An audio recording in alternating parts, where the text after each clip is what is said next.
ಬೆಂಗಳೂರಿನ ಐಐಎಸ್ಸಿಯಲ್ಲಿ ಭಾರತದ ಮೊದಲ ನ್ಯಾನೋ ಎಲೆಕ್ಟ್ರಾನಿಕ್ಸ್ ರೋಡ್ ಶೋ ಉದ್ಘಾಟಿಸಿದ ಎಂಇಟಿವೈ ಕಾರ್ಯದರ್ಶಿ 7 ಕಾಲೇಜುಗಳು 100+ ಐಪಿಗಳು ಮತ್ತು 50+ ತಂತ್ರಜ್ಞಾನಗಳನ್ನು ಪ್ರದರ್ಶಿಸುತ್ತವೆ.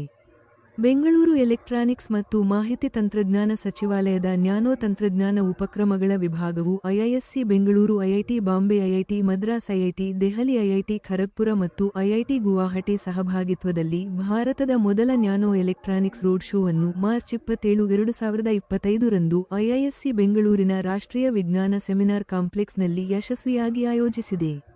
ರೋಡ್ ಶೋ ಅನ್ನು ಎಂಇಟಿವೈ ಕಾರ್ಯದರ್ಶಿ ಶ್ರೀ ಎಸ್ ಕೃಷ್ಣನ್ ಮತ್ತು ಎಂಇಟಿವೈ ಹೆಚ್ಚುವರಿ ಕಾರ್ಯದರ್ಶಿ ಶ್ರೀ ಅಭಿಷೇಕ್ ಸಿಂಗ್ ಉದ್ಘಾಟಿಸಿದರು.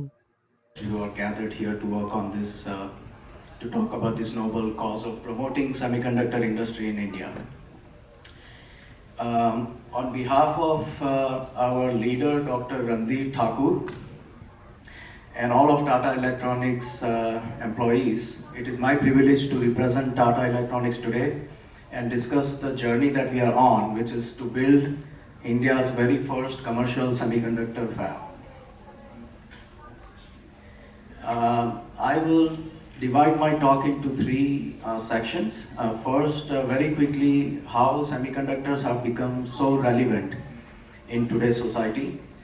Secondly, what is Tata Electronics doing to pioneer this industry in India? And third, what we can do together collectively as this community to further accelerate the progress of this industry in India.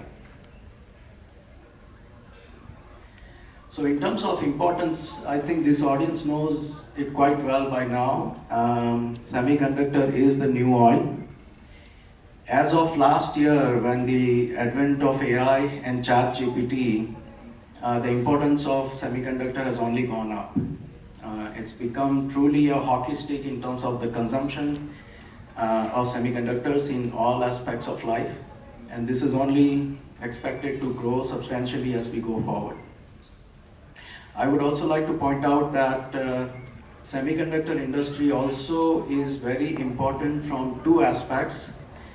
First is the economic security under development now, and it will continue to support the semiconductor industry here. So, with technology and capital issues resolved, we are well on our way to establish the semiconductor industry in India.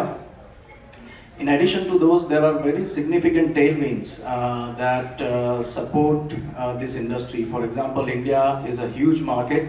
The local consumption of semiconductor is projected to become 10% of the overall TAM by 2030. This is $110 billion in local digital semiconductor consumption.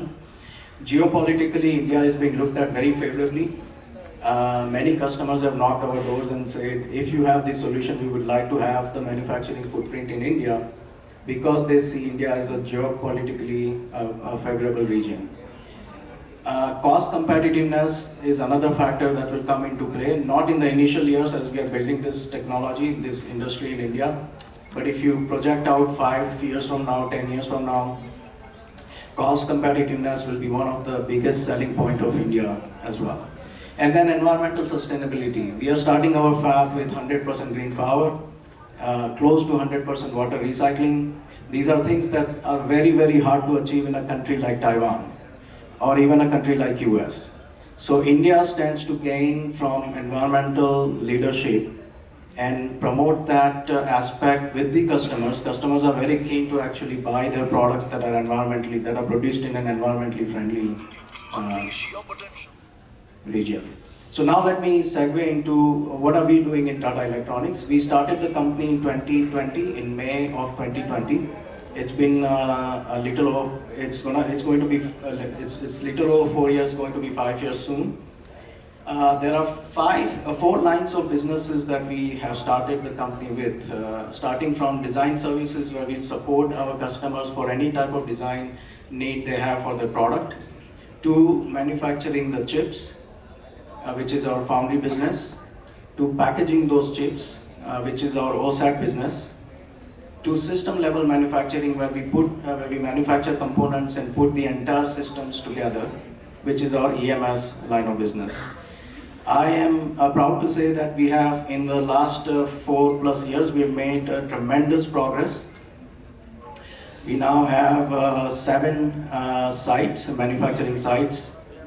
4 of them are operational in terms of manufacturing products. The Greenfield Fab, which I'll talk about in a little bit in Gujarat, is a new site. Assam Greenfield for OSAT is also a new site. But we have ramped very quickly. We are now at 65,000 employees and 1,800 acres of land where we are working on different construction activities. Here, I was in Delhi last week and so glad to see the ANRF. My graduate school assistantship was paid by DARPA while I was in the US, and it's a great example of how NSF, DARPA and other agencies in the US, as an example, did a remarkable job of breaking down the top 30-40 problem statements among 100 plus colleges and making sure that the law of probability works and most people come out with great outcomes and directions. So I had a wonderful early discussion with Shiv. I'm sure many of us are having that discussion with the ANRF. I think they can play a very important role in both, as Shiv, if I steal your thunder, horizontal and vertical R&D issues. So we're looking forward to all of us, Micron included, engaging even more with these agencies. I think we talked about the association they have with Taiwan. I think we have a lot of corridors built. At Micron, we're building a strong corridor. The Sanan factory will not happen without support from Malaysia, Taiwan, and Singapore, where we have a lot of training talent.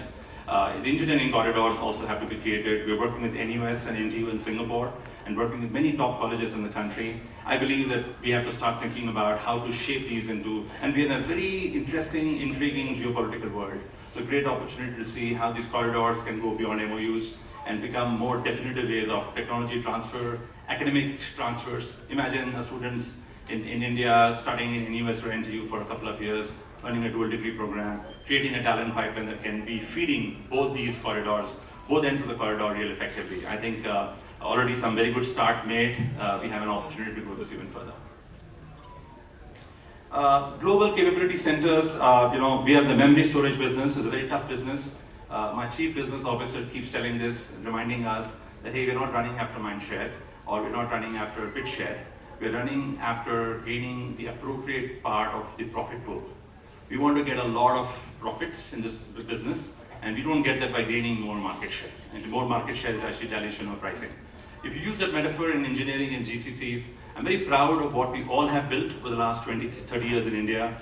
But the question we got to ask is, the 25% of engineering R&D that we have in the country, how much of that is truly the brain power for the next generation architecture, the next generation interface, the next generation R&D material innovation? The sad answer is not much yet. And it's not sad, it's just a statement. We have built a scale foundation, which was important. We are a clear augmentation partner to many of our multinational motherhood partners. But what we need to do a little more of is to make sure that we have a fair share. And that playbook that we have of just scale has to slowly transition, Micron included, into a part where many of our engineers are actually inventing and innovating in a very material way. That has been our focus at Micron. The job is not done, but the very fact that in less than 6 years of our operations in the country, we have had 1,700 patents and inventions, a metric that measures the kind of work we do, the kind of talent we have, and how these playbooks have to mature so that we play in the brain pool, not just in the scale pool.